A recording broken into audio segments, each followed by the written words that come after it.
এই প্রথম এপার বাংলা ওপার বাংলা দুই পর্দাশীল পুরুষটা একসাথে হয়েছে। পুরুষ প্রথম, তো আমি ওনার খাতিরে রেসপেক্টে আমি নিজে একটা পর্দা নিয়ে এসেছি। আমি ভারতের প্রথম পর্দাশীল পুরুষ হতে চাই।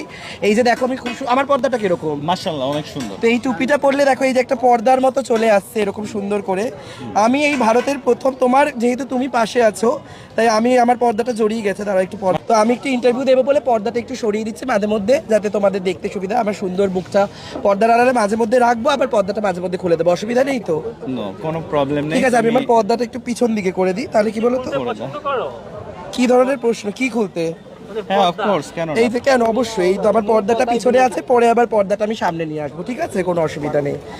তো বাংলাদেশের পর্দাশীল পুরুষের সাথে ওপার বাংলার পর্দাশীল পুরুষকে আপনারা যারা যারা দেখছেন তারা এটাকে পজিটিভ বা নেগেটিভ ভাবে যেভাবে নেন না কেন, আমাদের কাছ থেকে বাংলাদেশের মেয়েদের বা ওপার বাংলার মেয়েদের পর্দা শেখা উচিত। যেখানে আমরা ছেলে মানুষ হয়ে নিজেকে ঢেকে রাখি বা মানুষকে দেখাইতে আমাদের একটু আনইজি লাগে, আর আপনারা মেয়েরা যেভাবে রাতভাবে চলাফেরা করেন, সো আমাদের দুজনকে দেখে আই থিংক আমাদের দুজনকে দেখে আজকে আমি পোশাক নিয়ে কারো কথা বলতে চাই না, সেটা কার পার্সোনাল চয়েস। আমি যে তুমি করছো সেটা আমি সম্মান জানাই, সেই জন্য সেই সম্মান জানিয়ে এই পর্দা আমার অনেকটা খুলে গেছে। দেখা যাচ্ছে, মুখ দেখা যাচ্ছে গো, না পর্দা আটকে আছে? এই তো মাঝখানে এই পর্দাটা আমি সরিয়ে দিলাম, মাঝখান থেকে একটু হালকা করে নাও, এইবার অসুবিধা নেই। হ্যাঁ ঠিক আছে। না না, পর্দা আমি ফাটিয়েছি যাতে একটু মুখটা দেখতে পারো, কিন্তু তাও আমি একটু, আমার তো একটু অন্য ধরনের পর্দা, একটু মাঝে মধ্যে সরে যায়, মাঝে মধ্যে আবার ইয়ে হয়ে যায়। তো গতকাল আমাকে স্যান্ডি কল করছে যে আমি বাংলাদেশে আসছি, ক্যাপ খুলবো।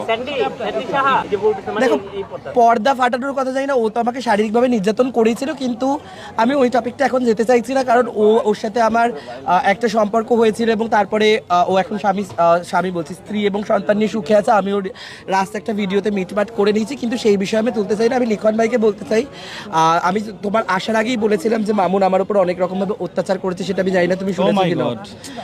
ও তো জানো কিনা জানি না, ও হিল তোলা জুতো পরে আমার এইখানটা পুরো ফাটিয়ে দিয়ে রক্তাক্ত করে হাড় দেখা যাচ্ছে।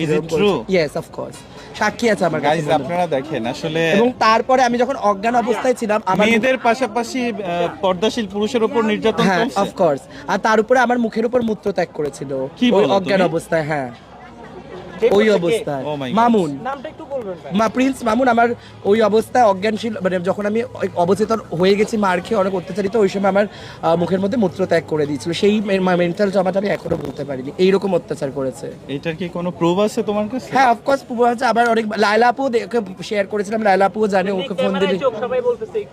হ্যাঁ লায়লা আপুর কাছেও আছে। আমার বান্ধবী জয়শ্রী যে তৎক্ষণাৎ ঘটনাটা ছিল সেইখানে ছিল, আর আমি ওই অবস্থায় জাপান বাংলাদেশ ফ্রেন্ডশিপ যে হসপিটালটা ছিল ওইখানে গেছিলাম, ওখানে আমার ভর্তিও নিচ্ছিল না, যেহেতু এমন বিশ্রী মানে একটা দুর্গন্ধ। কেন তোমাকে, কারণ দেখুন যে লোকটার নাম বলছো, হ্যাঁ এই লোকটা কেন তোমাকে, তুমি ওপার বাংলার একজন মানুষ, তোমার সাথে কেন এই ধরনের কাজগুলো করলো, এটা আমি মানে জনগণ কিছুক্ষণ আগে